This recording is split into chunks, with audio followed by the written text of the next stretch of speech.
Welcome to our channel. Today we how to reset your trading strategies with Interactive Brokers easy tutorial step by step clearly.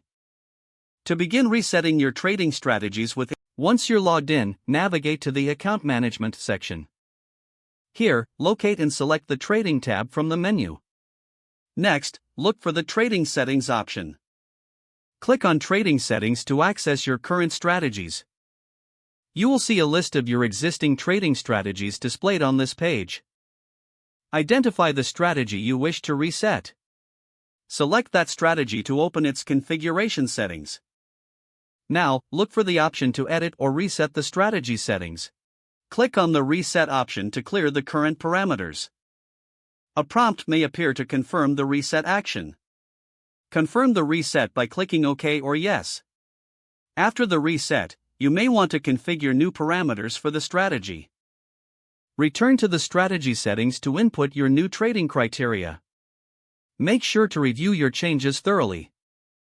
Once you are satisfied with the new settings, select Save to apply them. Your trading strategy is now reset and updated with the new parameters. Finally, monitor the performance of your newly configured strategy over time. If the page does not load, refresh the browser or try again in a private or incognito window. Make sure you are using the correct email address, then retype it carefully to avoid small typos. If your password is not accepted, use the Reset option and create a new strong password you can remember.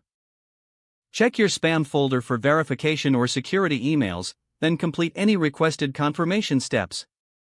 Enable two-factor authentication if available to improve account security and reduce unauthorized access risk. After signing in, review your profile details so your contact information and settings are accurate and current. If you see an error message, note it down and try again after restarting your device and internet connection. Log out when you finish, especially on shared devices, to keep your account and payment information secure. If the page does not load, refresh the browser or try again in a private or incognito window. Make sure you are using the correct email address, then retype it carefully to avoid small typos. If your password is not accepted, use the Reset option and create a new strong password you can remember. Don't forget to like this video and subscribe to our channel for more step-by-step tech guides.